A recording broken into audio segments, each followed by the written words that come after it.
Assalamualaikum warahmatullahi. Selamat datang kembali ke channel Syukri Saham Global. Alright, so ini ialah video ringkas tentang bank negara yang menaikkan kadar faedah daripada 1.75% menaikkan 25 basis point menjadi 2.0, iaitu OPR, Overnight Policy Rate. OPR ni ataupun Overnight Policy Rate ni sama dengan di US. Kalau di US dikenali sebagai Fed Funds Rate.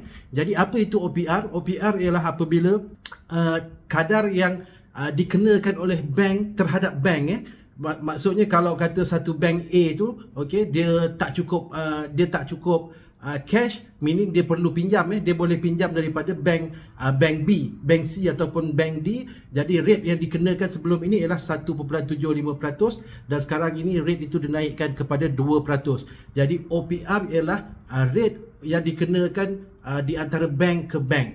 Dan sekiranya tak ada bank-bank yang ada cash, meaning OPR ini juga meaning bank ini juga boleh meminjam kepada dipanggil lender of the last resort, iaitu bank negara. Mereka pun boleh pinjam kepada bank negara dengan rate yang dikenakan pada rate semasa sebelum ini 1.75 dan sekarang ini menjadi 2.0.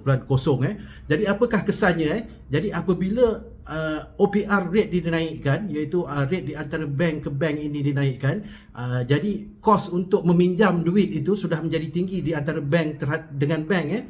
Jadi apabila kos meminjam itu jadi tinggi, maka kos itu akan ditransferkan kepada kita, iaitu peminjam terhadap bank. Kalau kita pinjam duit terhadap bank, meaning sebab kos pinjaman antara bank itu dah meningkat, jadi dia pun akan menaikkan dia punya, maybe BLR akan dinaikkan jugalah. Alright, so itu ialah kesan terhadap kita, iaitu kita sebagai pengguna pada OPR ini akan berlakulah kenaikan base lending rate. Berkemungkinan akan berlaku itu.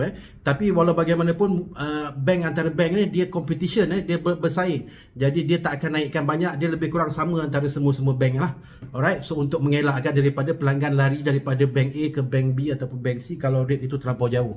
Alright, so itu BLR. Jadi tadi yang pertama kita tahu OPR dinaikkan, iaitu OPR ialah rate pinjaman di antara bank ke bank, dan apabila OPR ini dinaikkan, meaning BLR iaitu pinjaman terhadap kita pengguna akhir juga akan meningkat. Jadi kesannya kalau kita mempunyai pinjaman yang fluctuate, rate dia tu berubah-ubah, meaning kita akan menerima surat lah.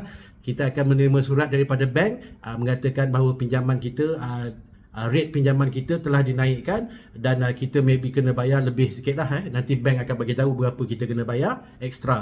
Dan sebaliknya kalau loan kita itu fixed rate, meaning tidak ada perubahan daripada sudut bayaran balik. Jadi kenapakah bank negara tiba-tiba menaikkan kadar faedah?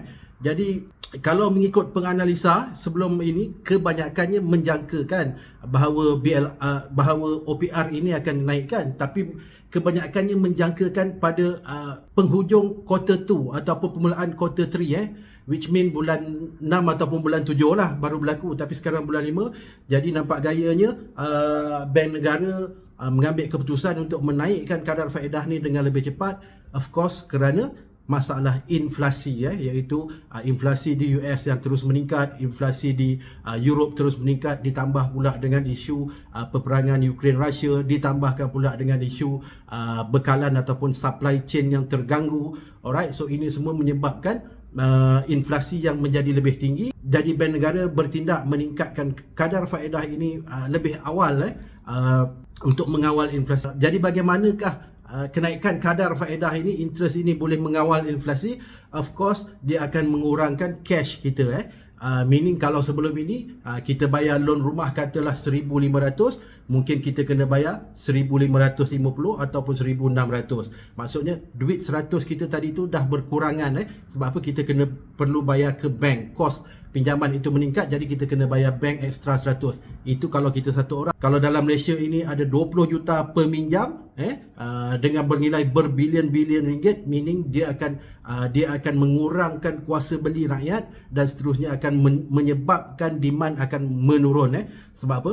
Jadi itulah apabila interest dinaikkan, meaning kita akan bayar ekstra, kita akan bayar lebih terhadap bank, dan ini menyebabkan cash di tangan kita akan berkurangan, dan apabila cash berkurangan, ia akan menyebabkan aggregate demand. Demand secara keseluruhannya, permintaan pengguna secara keseluruhannya akan turun sedikit demi sedikit. Begitu juga dengan kadar faedah yang lebih tinggi ini, dia sebenarnya ialah insentif kepada penyimpan. Maksudnya daripada berbelanja, kita akan menggunakan duit itu untuk simpan dan menjana lebih return daripada simpanan kita. So itulah kenapa Bank Negara mengambil keputusan ini untuk meningkatkan kadar faedah yang agak drastik pada ketika ini. Dan begitu juga bukan sahaja Bank Negara, kita juga mendapati bahawa seluruh central bank dunia, bank-bank pusat yang lain, negara-negara lain juga telah pun menaikkan kadar faedah ini bermula daripada awal tahun ini. Ada yang daripada hujung tahun lepas pun central bank dah mula menaikkan kadar faedah. Jadi kadar faedah yang dinaikkan ini ialah kepada 2.0, iaitu OPR ini dinaikkan kepada 2.0 kepada 1.75, dan 1.75 ini telah pun bermula daripada bulan Mei 2020, meaning genap 2 tahun OPR ini dinaikkan.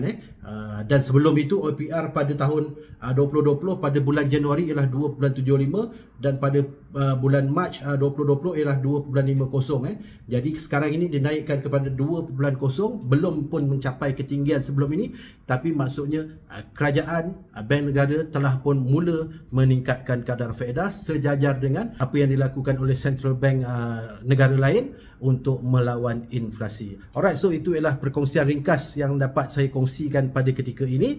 Saya harap perkongsian ini bermanfaat. Kita jumpa dalam video seterusnya. Assalamualaikum.